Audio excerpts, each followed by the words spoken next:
Well, I finally got a chance to see Hellboy, the Crooked Man, and it's how do I do this? I mean, I love the Hellboy comics. They're really great. It's its own thing. It's a cool tour through folklore, a lot of which it depends upon actual folklore. And, you know, add a little here and there, that kind of thing. But the way Mike Mignola has done it would be very difficult to capture in total that essence in any other medium, and in this case, a film. And so the initial two movies, you know, had its own identity apart from that, more inspired by the material. And certainly the overall narrative, his origin, and that sort of thing is all there. But it went off in its own way, and I enjoyed both of them, and I was really upset that the third one that would have completed the story never got made, especially since the second one ends needing another movie. You know, that's the problem with that sort of thing. There was a third movie, but it had no connection whatsoever to the previous two. Same character, but you know, you just have to forget the other two happened, and that one just fell apart. I think David Harbour could have done a good Hellboy, and nothing really against the cast at all. It just fizzled. I don't know. It looks like it ran out of money. I don't know what all happened there. And I was familiar with the stories in the comics that it was based on, but it bears no resemblance to it, really.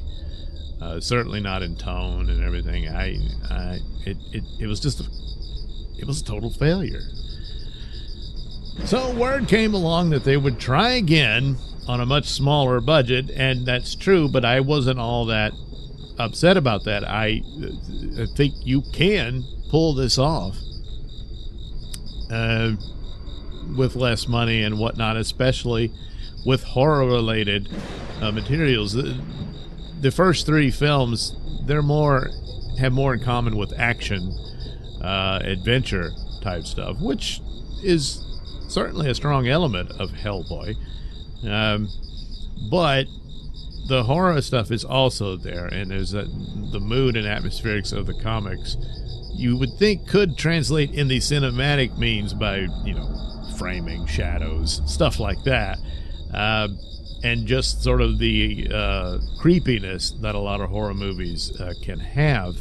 And that's the environment of the subject matter that Hellboy, his job is to investigate these things, and, you know, ends up having to destroy the evil that is either unleashed or about to be unleashed, and that sort of thing. That can happen. And of course his own story along the way. Every now and then he finds clues about his ultimate destiny and all that sort of stuff. But since the third one failed, which is, you know, it's the third one made, but it's really the first of it, and it didn't work, so that was done. So now this one just throws you into a story. Now, a lot of Hellboy was a lot like that. It started off as this, you know, a collection of miniseries and whatnot, but it was like akin to a lot of superhero comics in that it's this ongoing narrative for him and all of that.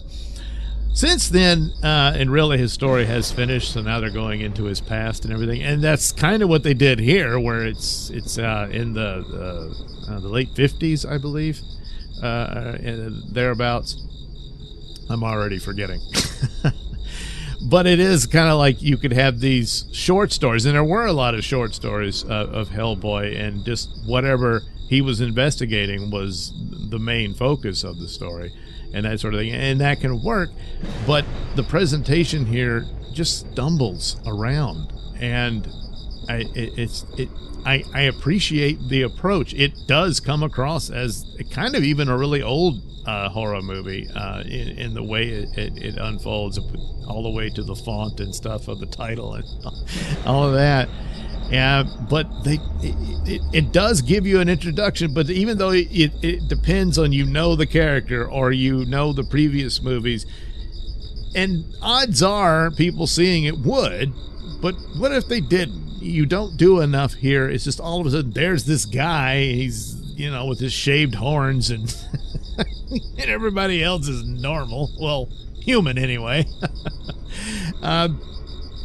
And it does give you the introduction of what's going on, that he works for this agency to investigate paranormal entities or what have you. And he's already on a mission with this woman that's with him, who is from the comics as well. And they've already captured this monster.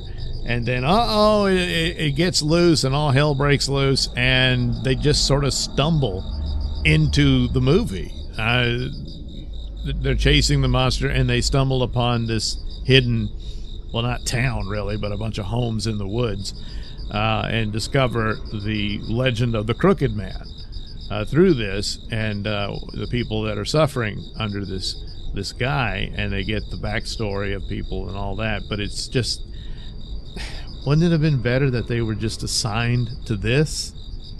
You know, I don't know. And I mean, they had to spend some money on the opening scenes for this monster. I won't spoil what it is. And then they go into this very long, drawn out, slow thing of, you know, creepy things, witches, ghosts, and this demonic character of the Crooked Man, which is based on this, you know, legend of the town, and it's all true, you know, and all that. And you get some look at Hellboy's backstory, but not in total, and it just assumes you'll understand this. I mean, you needed something to fall back on to flesh that out a bit. They do mention where he was discovered at, you know, in World War II and you know, and all that. I think it needed just a little bit, not the whole thing and all that. Yeah, it takes up too much time and all that, but at least a little more dialogue for it. The rest of it, yeah, it just drags and drags and drags, and you got to face, well, your demons and all this sort of thing. And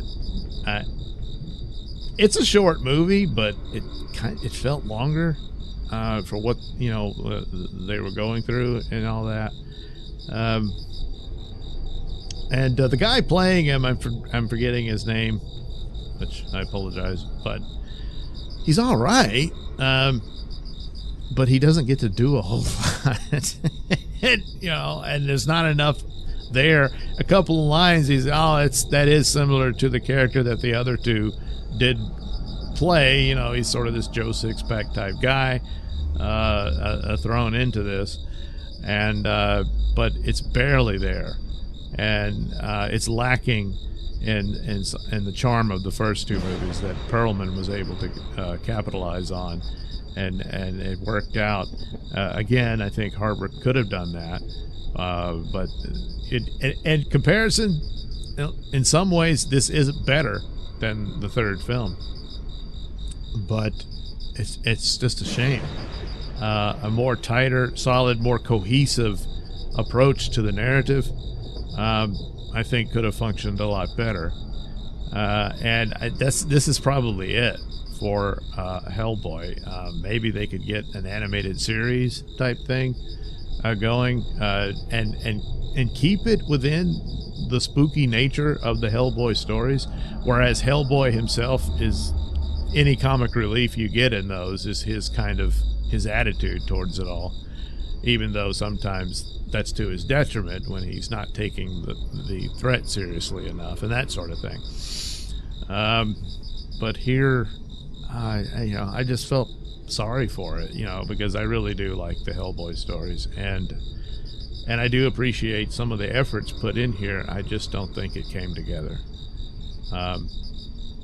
But anyway, you might feel differently, but it came and went, and it's a shame. And I would be surprised if there would be another attempt at one.